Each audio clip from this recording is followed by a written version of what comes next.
Praise the lord everyone. प्रभु यीशु मसीह के मीठे अमृत नाम में आप सभी को जय मसीह की। परमेश्वर का अनुग्रह, उसका प्रेम हमेशा आपके साथ बना रहे।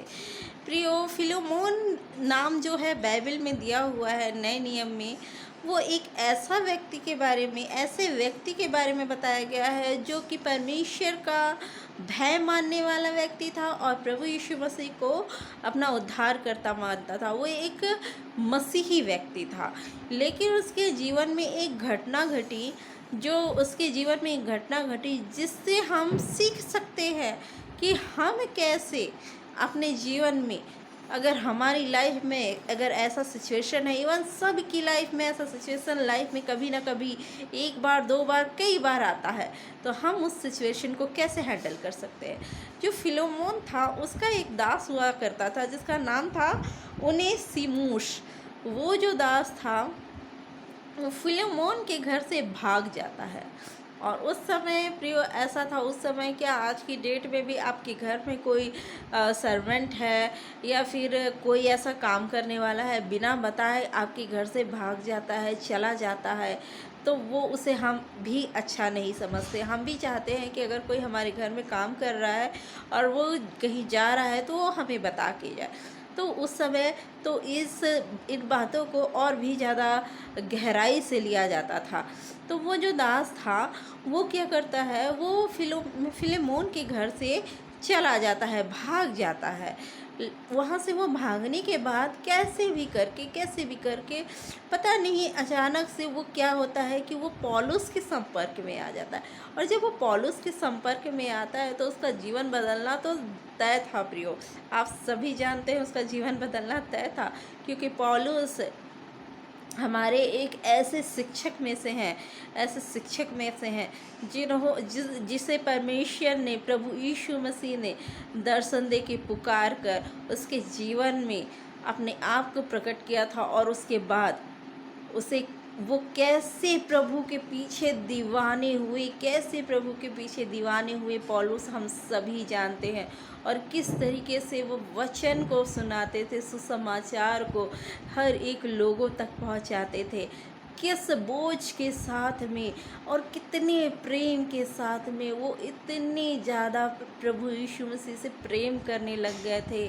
और जितनी गुनाह उन्होंने अपनी लाइफ में की थी उसके लिए वो पछतावा किए, और उसके बाद वो प्रभु यीशु मसीह का नाम, उसका सुसमाचार, उसके वचनों को सारे लोगों तक पहुंचाते थे। तो जो ये दास था वो क्या पौलुस के संपर्क में आया, और पौलुस के संपर्क में आने के बाद वो भी एक मसीही बन गया। वो भी क्या बन गया प्रियो? वो भी एक मसीही बन गया, उसका जीवन बदल गया। आज मसीही बन जाना बोले से आप सभी जानते हैं कि उसकी परिभाषा लोगों ने क्या कर दी है, लेकिन मसीही बनने का सही अर्थ होता है कि जीवन परिवर्तित हो जाना। ये अगर सभी लोग समझ जाएं तो कितना अच्छा हो जाएगा। तो वो जो दास था वो मसीही बन जाता है, पौलुस के संपर्क में आता है, वचनों को जानता है, प्रभु यीशु मसीह को जानता है, और वो मसीही बन जाता है। फिर पौलुस जो थे उन्होंने फिलेमोन के नाम एक पत्री लिखी कि इस दास को, जिसे मैंने बहुत प्रिय जाना, जो मेरा बहुत करीबी था और मेरा बहुत प्रिय था, इसे तू वैसे ही समझकर फिर से अपने पास रख ले। दास के तुल्य नहीं परंतु मित्र के तुल्य उसे अपने पास रख ले, क्योंकि ये भी अब क्या है, मसीह है, प्रभु यीशु मसीह का मानने वाला है। तो मेरे प्रियो, ऐसा कई बार होता है, हमारे जीवनों में होता है कि ऐसे बहुत सारे व्यक्ति हमारे जीवन में होते हैं, चाहे वो हमारे फ्रेंड हो, रिलेटिव्स हो, जानने पहचानने वाले हो, कोई भी हो, आपको धोखा देते हैं, आपको तकलीफ़ पहुंचाते हैं।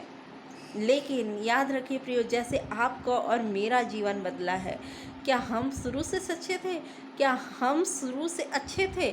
नहीं, हमने भी बहुत सारे पाप किए, हमने भी बहुत सारे गुनाह किए। और फिर उसके बाद जब हम वचन को जाने तो हमारा जीवन परिवर्तित हो गया।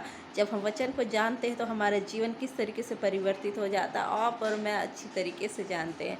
तो ऐसे बहुत सारे लोग होंगे जिनके जिनका जीवन बुराइयों में था, वो परमेश्वर को जाने और उनका जीवन बदल गया। हम उस माप से ना तौलें, हम उस तराजू से उसे ना तौलें जो पहले था। हम उसे वैसा ना सोचें कि ये तो पहले ही ऐसा था, फिर से कहीं धोखा ना दे, परंतु उसे परखें और उसे अपने जीवन में स्थान दें और उससे उससे ज़्यादा प्रेम करें। अगर वो इंसान सुधर गया है जो हमें धोखा दे के चला गया या हमें तकलीफ़ पहुंचा के, अगर किसी भी पर्सन, चाहे दोस्त हो, रिलेटिव्स हो या कोई भी हो, अगर वो तकलीफ़ पहुंचा कर, धोखा देकर, हमारी लाइफ से हमारा कुछ नुकसान करके वो हमारी लाइफ से चला गया और अचानक से एक दिन वो वापस आता है, फिर वो अगर वो पर्सन हमारी लाइफ में वापस आता है या आती, चाहे वो कोई भी हो, और वो प्रभु में वो लिप्त है, वचन में वो लिप्त है, उसने अपनी सारी बुराइयों को छोड़ दिया है, तो उससे आप अपना लें, प्रेम से अपना लें, उस व्यक्ति को अपने पास बुलाएं, उस पर शक ना करें, उस पर डाउट ना करें, परंतु उसे अपना लें। लेकिन याद रखिए प्रियो, मैं ये नहीं कह रही हूँ कि उसे परखें नहीं, परखिए, ज़रूर परखिए। पौलुस ने परखा था उस दास को और परखने के बाद फिर पौलुस ने पाया था कि हाँ, वो एक ईमानदार, सच्चा, विश्वासी, प्रभु यीशु मसीह को मानने वाला, वचन पे चलने वाला हो गया है। तब पौलुस ने क्या किया था, उसे फिलेमोन के पास भेजा था। ऐसा नहीं हुआ था कि वो आया और फिर उसके बाद पौलुस ने उसे तुरंत भेज दिया, नहीं, वो अपनी बुराइयों को छोड़ा था और उसके बाद उसके अंदर परिवर्तन हुआ था, जिसे पौलुस ने देखा था। तो मेरे प्रियो, परखिए उस पर्सन को, जो ऐसे पर्सन है, उस पर्सन को परखिए, जांचिए उन्हें। उसके बाद, उसे जांचने के बाद, अगर वो मनुष्य खरा निकलता है परमेश्वर की दृष्टि में, अगर वो मनुष्य खरा है वचन में, आप अगर उसे समझते हैं कि हाँ, वो व्यक्ति वचन में खरा व्यक्ति है, वो व्यक्ति अब धर्मी व्यक्ति है, वो व्यक्ति अब विश्वास में चलता है, प्रभु यीशु मसीह को अपना उद्धारकर्ता ग्रहण करता है, उसे अपने जीवन में स्थान दीजिए, उसे प्रेम कीजिए, उसे उसके पुराने गुनाह के अनुसार उसे मत तौलिए, उसे मत जांचिए, परंतु जो अब है उसके अनुसार। हम भी पाप में गिरे हुए थे। अगर हम कहीं जाते हैं और हम को कोई अपने, मेरे या आपके पुराने तौर तरीके के अनुसार हमको जांचता है, तो हमें भी दुख होगा, हमें भी तकलीफ़ होगा, क्योंकि हम बदल गए हैं, प्रभु में हम बदल गए हैं।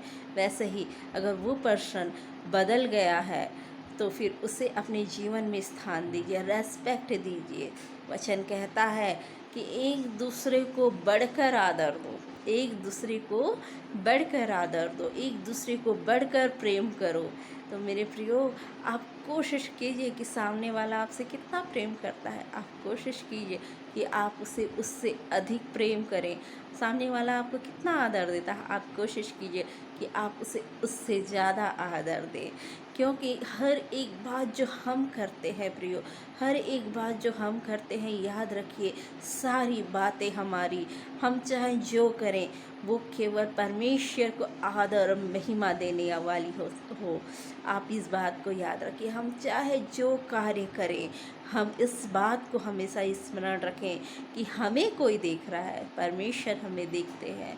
आप इस बात को याद रखिए और हमेशा वो काम को कीजिए जो हमारे प्रभु यीशु मसीह को, हमारे पिता परमेश्वर को आदर और महिमा देते हैं।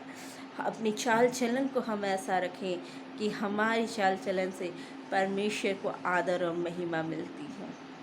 मेरे प्रियो, अपने जीवन में छोटी छोटी कई ऐसी बातें होती हैं हमारे जीवन में कि जब हम उसे देख के भी नज़रअंदाज कर देते हैं, परंतु इन बातों को हमको देखना है, समझना है, परखना है। हम कैसे कर सकते हैं? जब हम वचन को पढ़ते हैं, तो हम इस बात को जानते हैं कि हमें अपना जीवन कैसे जीना है, हमें अपना जीवन कैसे बिताना है। हम इस बात को अच्छे से जानने लग जाते हैं। जब हम वचन को पढ़ते हैं तो हम इस बात को बहुत अच्छे से जानने लग जाते हैं कि हमें कैसे जीवन जीना है और कैसे ये छोटी छोटी बातें होती है हमारी लाइफ में, जिसको हम सोचते हैं कि अगर हम वचन को नहीं जानेंगे तो हम सोचेंगे ये व्यक्ति तो वैसा था, दोबारा हम बुलाएंगे, दोबारा हम धोखा खाएंगे, दोबारा हमारे साथ बुरा करेगा, चला जाएगा। लेकिन वचन हमें सिखाता है कि उसे परखिए, अगर वो इंसान सुधर गया है तो उसे प्रेम दीजिए, उसे आदर दीजिए। अगर आपकी लाइफ में ऐसा कोई मनुष्य है, ऐसा कोई है, तो उसे उसके पुराने पापों के कारण नहीं उसको दुत्कारिए। अगर वो प्रभु में आ गया है तो उसे प्रेम से अपने पास बुलाइए और आदर दीजिए और प्रेम दीजिए। आप सभी को मैं आशा करती हूँ कि आप सभी को आज का वचन समझ आया होगा और आप सभी से आशीषित हुए होंगे। मेरे पिता परमेश्वर से यही दुआ है कि आप सभी आशीषित हों, 100 गुना फल लेके आए और जो वचन आप सीखते हैं लोगों को भी सिखाएं, लोगों को भी सिखाएं, लोगों को भी बताएं, ताकि वो लोग भी 100 गुना फल लाएं, होने पाए होने पाए कि हर एक का जीवन बदलने पाए और हर एक स्वर्ग के राज्य में परमेश्वर की स्तुति करने वाले हो सके। आप सभी को जय मसीह की मेरे प्रियो, आप सभी को जय मसीह की। Praise the lord everyone.